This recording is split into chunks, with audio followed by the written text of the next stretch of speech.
بسم اللہ الرحمن الرحیم۔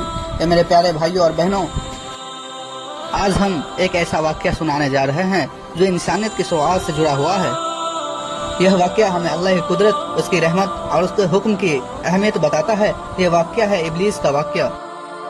حضرت آدم علیہ السلام کی تخلیق۔ اللہ تعالیٰ نے حضرت آدم علیہ السلام کو مٹی سے پیدا کیا۔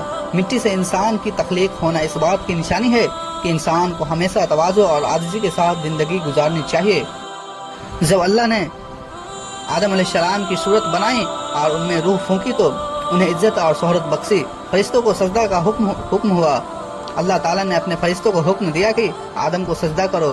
سارے فرشتے نے سجدہ کیا کیونکہ وہ اللہ کے حکم کے سامنے سر جھکاتے ہیں۔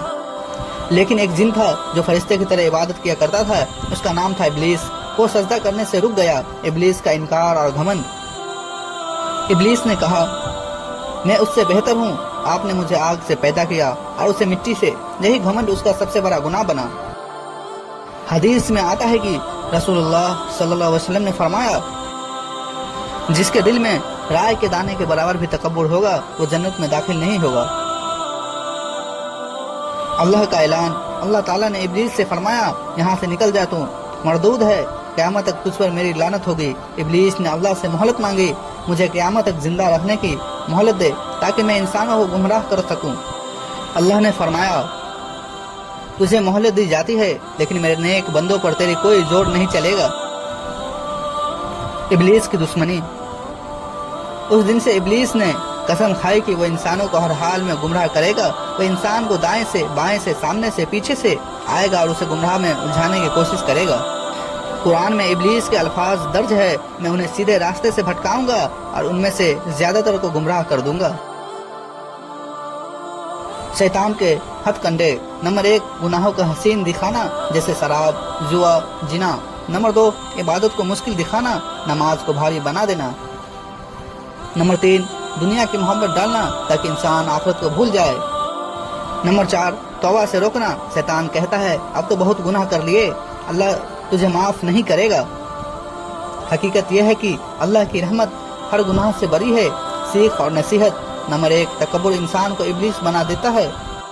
نمبر 2، اللہ کے حکم کو ماننا ہی ایمان کی نشانی ہے۔ نمبر 3، شیطان آج بھی ہر انسان کو گمراہ کرنے پر تلا ہوا ہے۔ نمبر 4، جو بندہ تقوی اور توبہ کی زندگی گزارتا ہے اللہ اسے شیطان سے محفوظ رکھتا ہے۔ حقیقت کی مثال، جیسے کوئی انسان اندھیرے جنگل میں چلا جائے تو ہر آواز اسے ڈراتی ہے اور راستہ بھٹکا دیتی ہے، لیکن اگر اس کے ہاتھ میں چراغ ہو تو وہ سرکشت چلتا ہے۔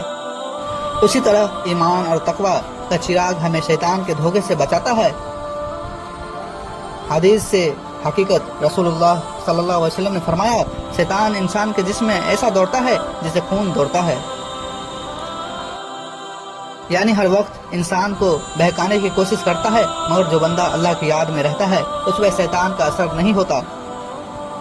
میرے پیارے بھائیوں اور بہنوں، ابلیس کا واقعہ ہمیں سکھاتا ہے کہ اللہ کا حکم سب سے اوپر ہے۔ تکبر اور گناہ انسان کو برباد کر دیتا ہے۔ اگر ہم چاہتے ہیں کہ جنت میں جائے اور اللہ کی رحمت کے حقدار بنے تو ہمیں توبہ، صبر اور تقوی کی زندگی اپنانی ہوگی۔ دعا، اے اللہ ہمیں شیطان کے دھوکے سے محفوظ رکھ، ہمارے دلوں کے ایمان پر قائم رکھ اور ہمیں اپنے نیک بندوں میں شامل کر لے۔ آمین یا رب العالمین۔ تو ناظرین، ملتے ہیں کل اگلی ویڈیو کے ساتھ، تب تک کے لیے السلام علیکم ورحمۃ اللہ وبرکاتہ۔ خدا حافظ۔